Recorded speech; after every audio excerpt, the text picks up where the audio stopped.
So much for joining us.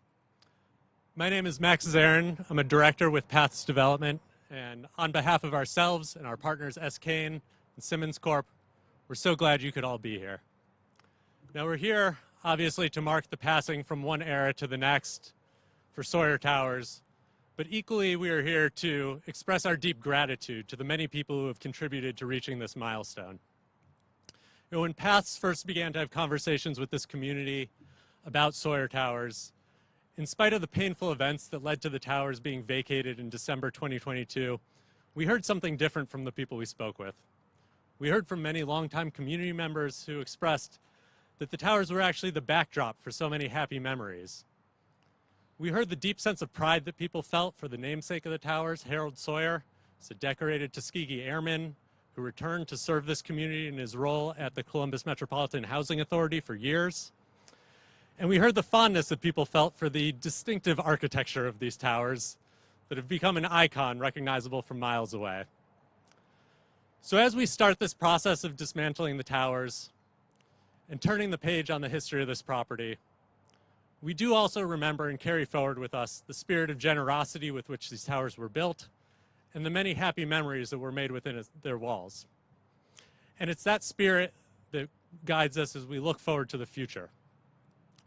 And in that future we're working towards, this property will provide nearly 400 new homes for families and seniors that will be affordable and accessible for generations to come.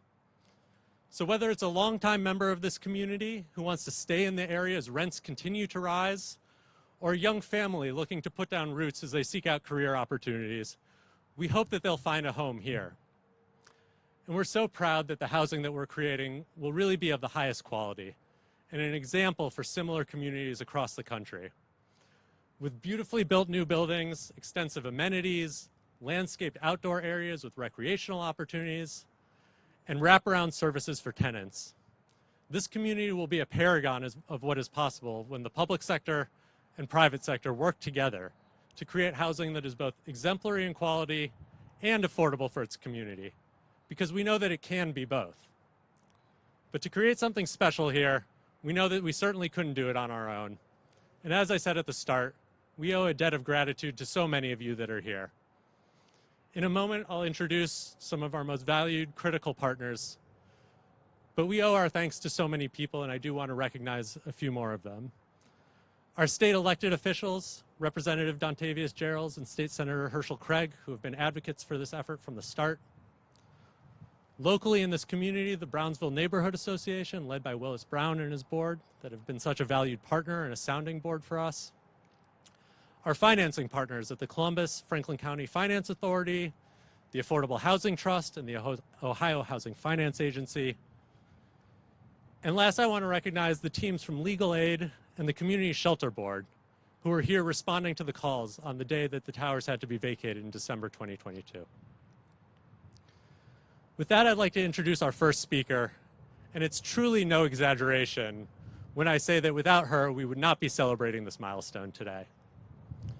When we first came to Columbus, as we were just discussing over 4 years ago, Commissioner Erica Crawley was one of the first people we met. And she and her team at Franklin County, Administrator Ken Wilson, DCA Joy Bivens, Chief Rochelle Pride, there's so many people who have been involved in this effort. And it is really their force and just their commitment to this mission that has driven it forward and has brought this to reality of delivering housing for this community. And Commissioner, we're so thankful to you for your commitment to equality and economic opportunity for your constituents, your vision for how to create real lasting change, and your determination to see that vision brought to fruition. Thank you so much for everything you have done. Please welcome Commissioner Erica Crawley.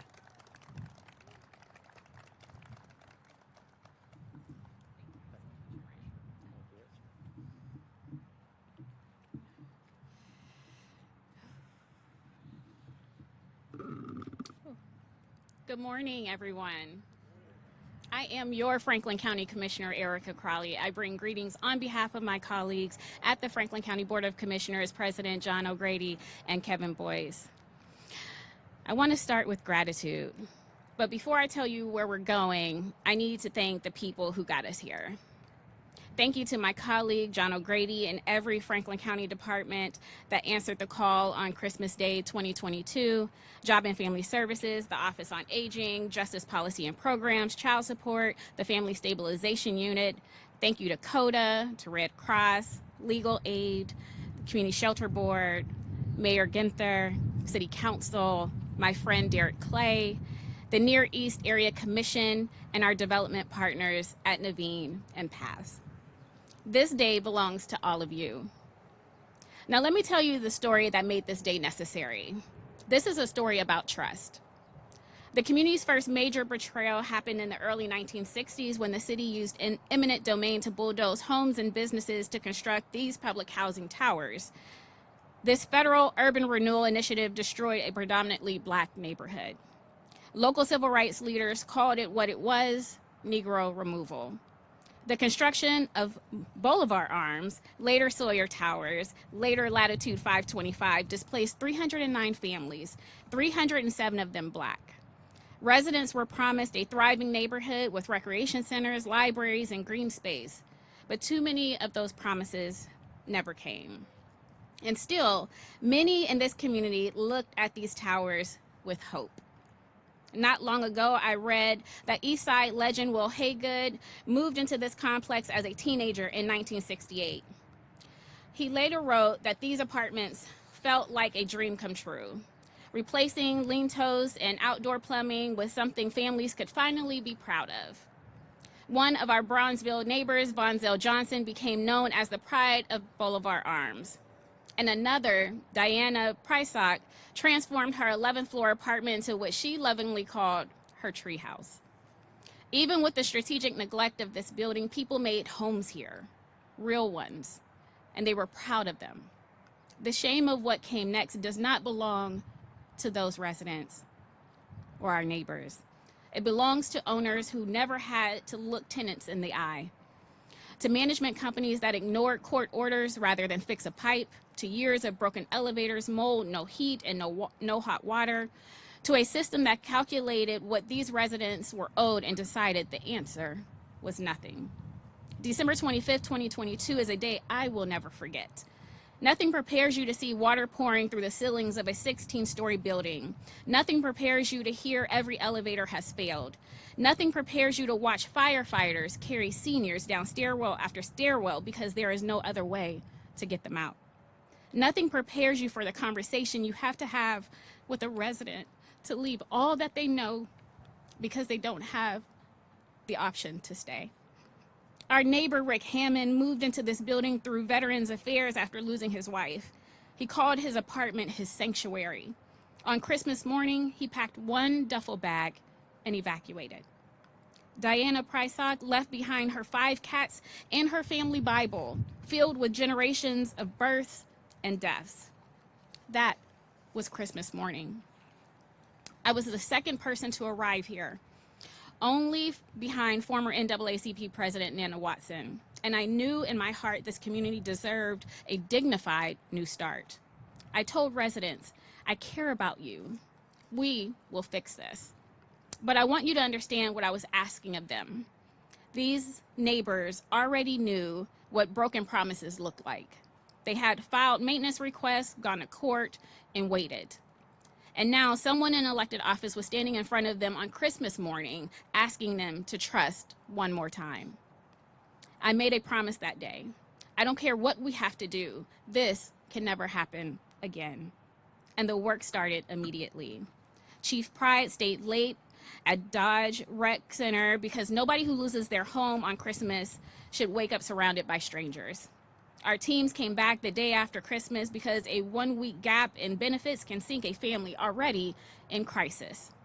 CODA ran trip after trip because evacuation does not end when the building is empty.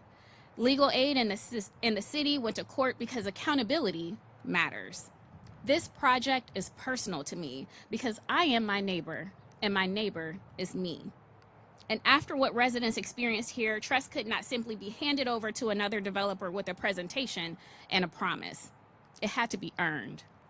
Months later, my friend Derek Clay reached out And as conversations began about what responsible investment in housing could look like in Columbus and Franklin County, and hearing more about Naveen's investment in affordable housing, it immediately made me think about what happened here and whether this could become part of the solution for this community. But introductions and conversations were never going to be enough for me after what these residents had endured. I needed to see for myself what kind of partner they could be. So I traveled to New York to visit Naveen properties and talk directly to residents living there. I asked whether things got fixed when they broke, whether residents felt safe, whether anyone in authority actually listened to them. Commissioner O'Grady also took the time to independently visit and evaluate their work himself. Because after everything this community had endured, none of us were willing to move forward based on promises alone. The answers I received from the residents that they had in New York were the reason why I came home and put my name on this deal. And let me say something plainly. This did not happen overnight. It has taken nearly 3 years to get this across the finish line. 3 years of conversations, 3 years of rebuilding trust, 3 years of carrying the weight of what happened on Christmas morning. And while there were easier paths politically, I kept thinking about those residents standing in flooded hallways, wondering whether anyone was actually going to follow through for them this time. After that day, I had two choices: follow through or become another person who let this community down. I was not going to be next on their list. That is how trust gets built, and the record we leave behind. And there is still more work to do. We sat down with our prosecutor's office and rewrote our development guidelines so resident protections now travel with properties if ownership changes hands, health and safety standards, code enforcement provisions with teeth and clawback provisions, protections residents can hold us accountable to long after today. Because we do not get to ask residents for faith again. We have to earn it. I cannot wait to see these towers come down. It is the last grand symbol of an urban renewal on the Near East Side, a policy that displaced 309 families and gave them promises it never intended to keep. And in the ground where these stand, we will build a renewed covenant, one residents can hold us to. On this site will stand the single largest affordable housing investment in the history of Columbus and Franklin County, 380 affordable apartments, wraparound services, wellness support, and opportunities for families to build financial equity alongside stable housing.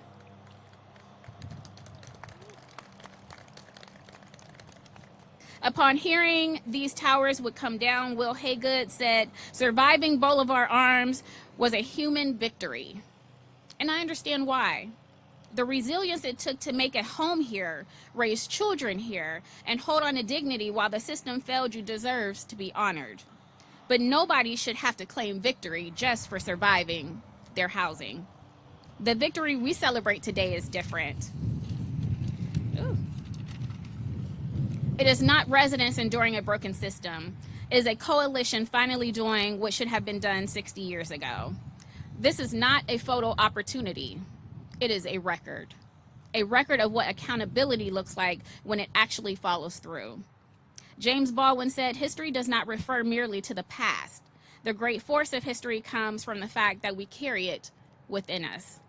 And we are standing on ground that holds 309 families. We are standing on a Christmas morning that holds every broken promise this country has made to Black residents and every opportunity it still has to do better. The people of the Near East Side were asked to trust again anyway. We will not waste it this time. Thank you.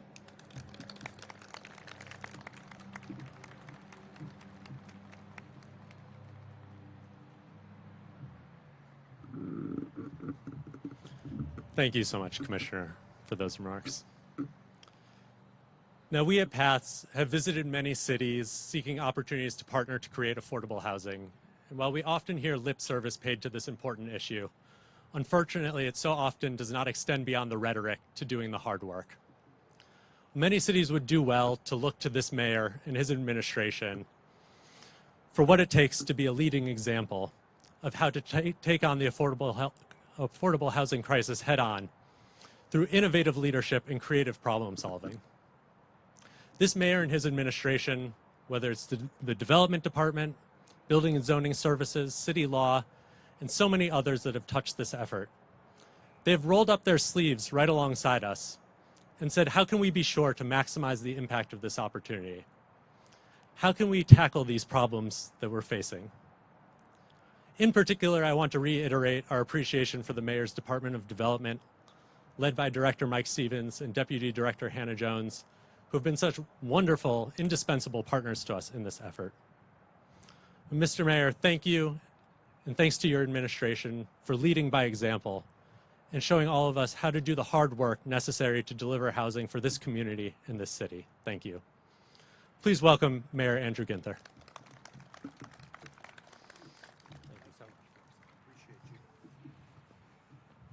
Good morning. Those powerful comments from Commissioner Crawley. I'm just grateful for her leadership. We would not be here today without her. I am her partner. She is the leader on this and so many other efforts. And Commissioner, thank you for all that you do.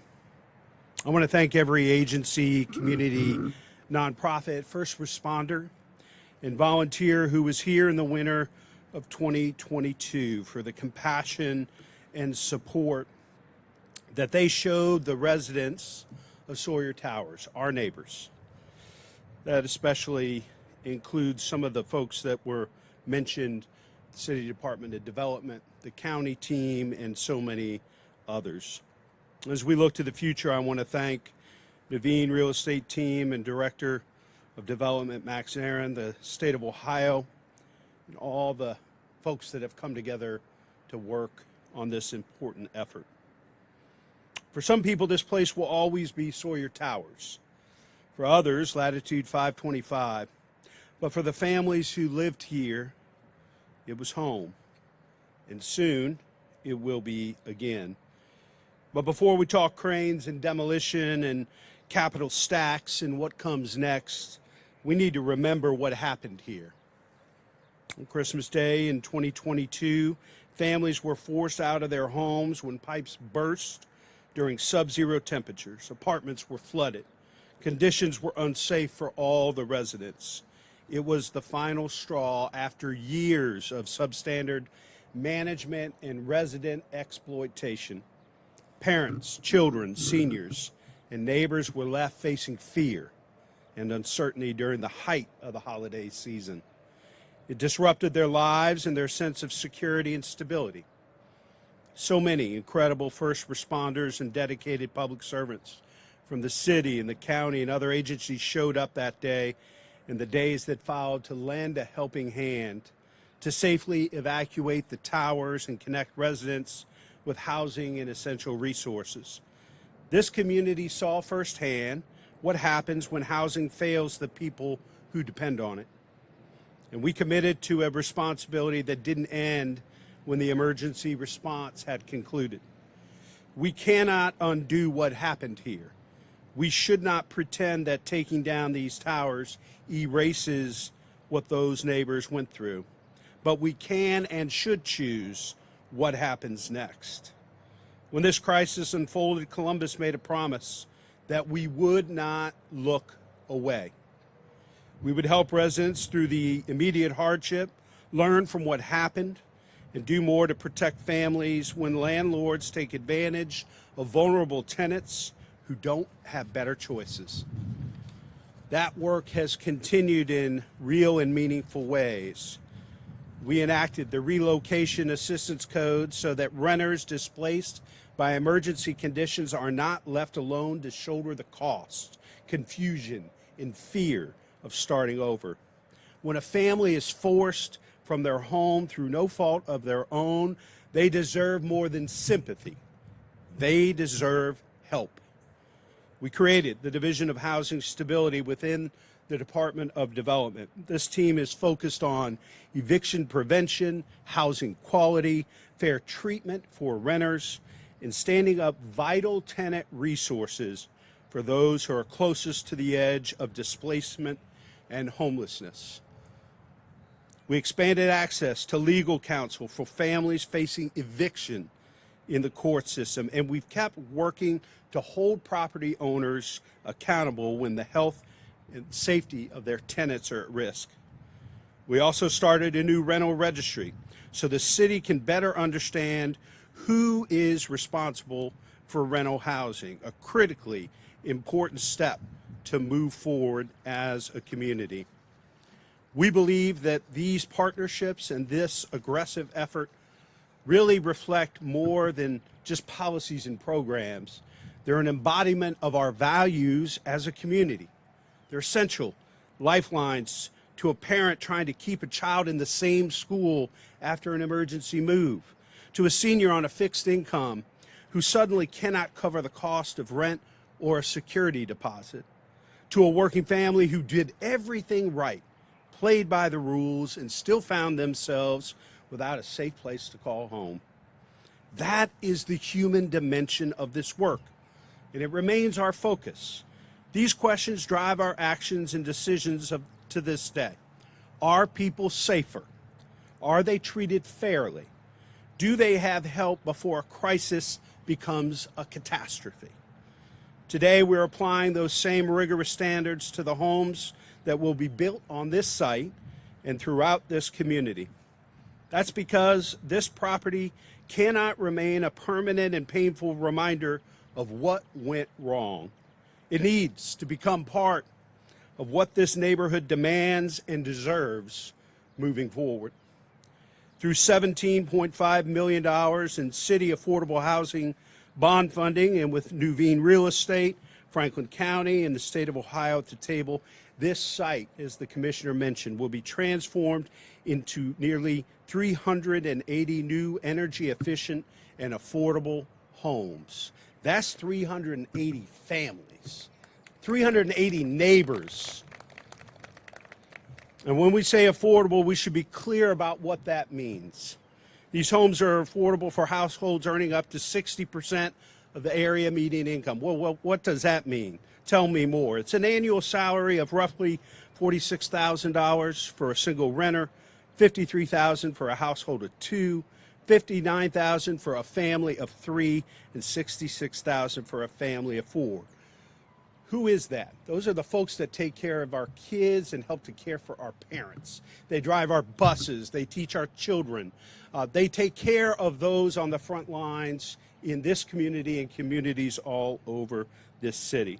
Home health aides, security workers, line cooks, young parents who are just getting started, grandparents who are helping to raise their grandchildren, young professionals with steady jobs who are working hard, playing by the rules, but cannot keep up with the cost of rising rents.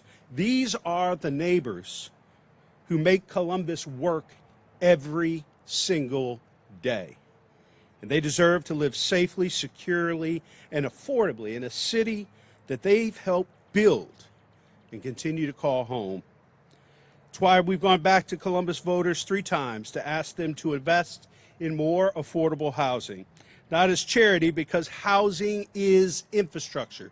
Just like our water, just like our sewer, just like our roads, housing is infrastructure. And now in a growing city, we want to make sure that we stay livable, competitive, fair. We want this growth to be dynamic and inclusive, where everybody, regardless of what you do for a living in this community, can afford to live here and make it special. We cannot let growth happen to us. We must embrace it and shape it to make sure that everybody has a place to call home. Here on the Near East Side, shaping growth means more than replacing 2 vacant towers. It means building homes that are safe, modern, efficient, and affordable. It means connecting this property to the neighborhood around it. It means remembering who lived here before while making room for the families who will live here next. And it means recognizing that none of us can do this work alone. The city cannot solve the housing supply crisis by itself. Neither can the county, the state, or nonprofit partners or the private sector. But everybody can and must do something. Today is a powerful example of that. City bond dollars, county partnership, state support, private investment, and a shared belief that this site deserves better than the story it carried these last few years. To the former residents of Latitude 525, I know this moment may bring back difficult memories, I know the pain of what happened here did not end when the response teams departed and the TV cameras stopped rolling. So many of those stories folks shared with me at Dodge and at hotels in different parts of the city where folks were put up afterwards. We honor what you endured, and we recommit ourselves to making sure that no family is left behind in a housing crisis. To the neighbors here on the Near East Side, this city sees the strength and pride of this community. We firmly believe that this site can once again contribute to the incredible bright future of this neighborhood. And today, as these 15-story towers begin to come down, we are not erasing the past. We're remembering it. We're learning from it. We are building something new and better together. Thank you very much.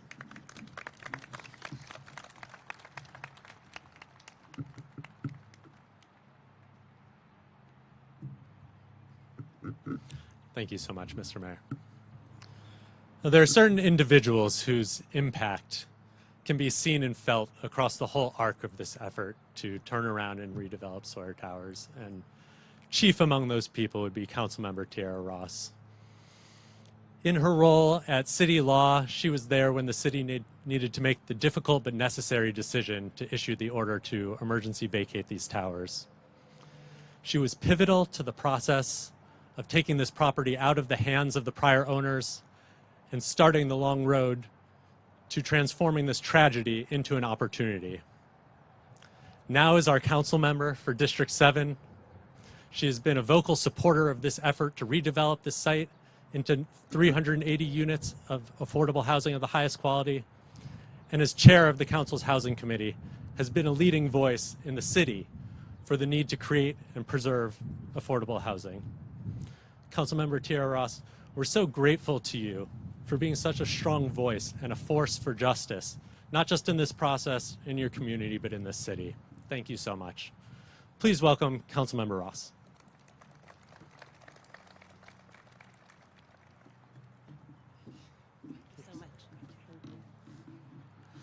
All right, so I have to blame Commissioner Crawley for starting to cry because I've been crying the entire time. And it's not because of what this story means, but really what we endured as partners together. It's a call to action to ensure that those crises are not the only time that we are partnering together. And also a thank you for answering those calls on Christmas Day. A thank you to the mayor, because I was just a lowly city attorney at the time trying to explain to you what happened and what we needed as a community to move forward to strengthen this space. And a thank you to Heidi Carr, to my co-counsel, who tried to explain to a judge with only 9 complaints from a attorney at Legal Aid who now works for the city named Graham Bowman, who tried to explain that what we were hearing was not the full story. That what we saw in city records was actually not the full story of what was happening at this property. That just because you're not receiving a code enforcement complaint doesn't mean that they're not issues that need to be addressed, because people get tired of complaining when nobody is responding to the complaints. Who tried to explain to us that the exhaustion from living in conditions that were subhuman was something that we needed to answer to, even when the law didn't necessarily support the argument. And so thank you to those who fought to ensure that regardless of whether we were going to win a case, that the stories were uplifted and that the advocacy was there, because it was that case that got $10,000 to each resident that left here. It was the first time we had ever been able to put money back in pockets for residents who, quite frankly, deserve so much more. And that dollar amount was because we were there in person and could specifically speak to the issues that were happening in this community. So thank you for allowing me to cry through those call-outs, those specific call-outs for folks who I know worked through the mud to get us to this place. So today marks the beginning of accountability, healing, and the possibility of something better for the people of this community. But we can't stand here today without first honoring the hundreds of residents whose families, whose lives were turned upside down on Christmas Day in 2022. We've talked about it. Families who were displaced with little warning because of years of neglect, because of years of mismanagement, because of a disregard for human dignity and safety. What happened here was unacceptable. What happened here was unacceptable. Housing, we all know, is not simply about buildings, but it's about stability, security, and the right to live with dignity. And yet, in the middle of crisis and heartbreak, I saw personally something extraordinary. I saw Columbus show up for one another. I saw Columbus and Franklin County show up for one another. In my decade of service to this city, I have never witnessed community response at the scale and with the compassion that emerged from those difficult days and weeks. I am deeply grateful to the Office of the Columbus City Attorney, to the City of Columbus Department of Building and Zoning Services, the Division of Code Enforcement specifically. Some of you who were there with me on Christmas Day, thank you. To the Community Shelter Board, to Legal Aid of Columbus and Central Ohio, to the Department of Development, Deputy Director Jones specifically, because I think it's important to call out specifically the folks that answer the calls, the folks that add to their duty what wasn't on their duty, and then the folks that turn those duties into systems that are able to respond. There was no system before this crisis. There was no response system before this crisis. There was no coordination before this crisis. Hannah Jones coordinated that, and so thank you. To Administrator Bivens, to Director Pride, there's a group chat I'll never delete. Thank you for answering the call. Thank you for not only answering the call, but showing up. Thank you for continuing to show up. Thank you for still answering my phone calls to this day. I appreciate the both of you with all of my heart. And beyond the institutional folks, thank you to the army of community members, advocates, volunteers, faith leaders, service providers, and neighbors who refuse to let residents face this tragedy alone. People who work tirelessly to ensure dignity remained threaded through every moment of uncertainty, of fear, and of displacement. I'm proud to have worked alongside many partners to help return thousands of dollars back to these tenants, dollars that belonged to them, dollars that they were owed, dollars that represented just a small measure of justice in an unjust situation. Demolition alone is not justice. Today is important, but justice comes with the responsibility that we have after today. To ensure our community has strong tenant protections so that this never happens again. And a small shout out to now Prosecutor Shayla Favor, who after this turned this incident into legislation, incident into systems that are helping us to not just respond, but to prevent situations like this from happening again. We must build enough quality, affordable housing so that no family is trapped in unsafe conditions because they have nowhere else to go. Housing choice is what prevents tenant abuse. Stability is what creates healthy communities. And as we look toward what will rise here next, we must first know that we're still being watched. And as we look to what's going to rise here next, we must also commit ourselves to a community that benefits from what comes next, but always remembers the community that got us here today. Because the future of this site should not erase the pain that happened here. It should honor the resilience of the people who endured it and the collective action that must carry us forward. Thank you all.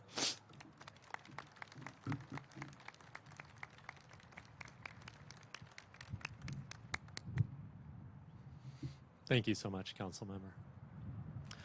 But beyond just building great housing here, we recognize that it's our responsibility to this community to be excellent stewards of this property and to do right by the members of this community.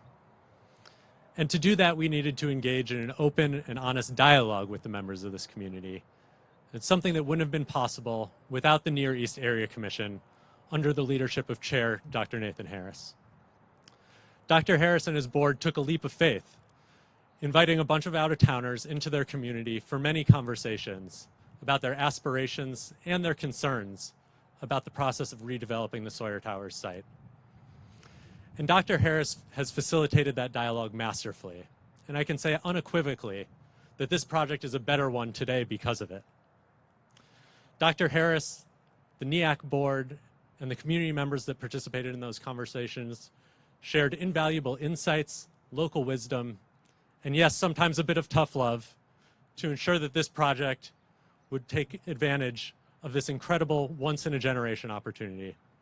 And for that, Dr. Harris, we're so grateful. Please welcome Dr. Nathan Harris.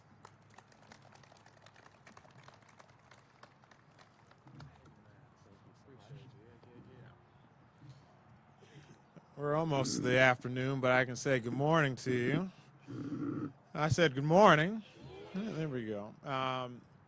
This is a very interesting occasion, simply because I'm reminded of my family moved to the Near East Side in 1939, and now standing 5 generations as a Near East Sider, and the responsibility that I have as serving as chair. It's been a privilege to serve this community, but then it also has set an example of what community and partnership can look like when it comes to talking about the future of where we are to go. And so I'm reminded by the words of Mayor Angelou. She shared that you can't really know where you are going until you know where you have been. And, we gathered here today on what I'll call, sacred ground, not simply to witness demolition, but to mark a turning point. Sawyer Tower, this site holds memory. It holds stories. It holds weight of what was promised, what was endured, and more importantly, what was neglected, and even what was lost. And when these towers went up in the 60s, it began, with this promise of public and affordable housing, which would reflect quality care and opportunity. And later, when it transitioned into the ownership of CMHA, and it was then dedicated in the honor of a Morehouse man, Mr. Sawyer, and his instrumental effort of ensuring what effort in connecting legacy to public service and providing guidance on housing is what really transformed this place into a beacon and a model of what fair housing could look like here in this expanding city. But, to be clear, today is not a celebration of erasure. It's an act of acknowledgement. It's time that we pay homage to every resident, every family, every elder, every child who made life here in the midst of conditions that should have been unacceptable from the start. But we honor their endurance, we honor their humanity, and we honor the history of this place by refusing to repeat it. And so what gives this moment meaning is not demolition alone, it gives meaning to what will come next.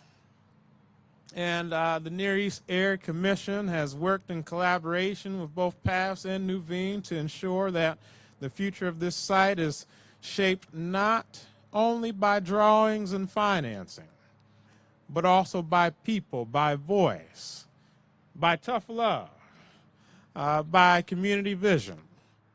And that partnership matters because development should not happen to a neighborhood, but it should happen with a neighborhood. And so as these buildings come down, I was talking with Max and team earlier that this is normally my beacon of where I know where home is when I'm landing. But, you know, let this be a place where children can discover. Let this be a place where elders can find rest. Let this become a place where families can grow, where neighbors can counsel one another, where safety is real, where beauty is present, and where community is not an afterthought, but the foundation. And history has given us a lesson. But now let's have the courage to build to answer together. And so I hope that we will rise here from today to be worthy people of this great home I call the Near East Side. Thank you.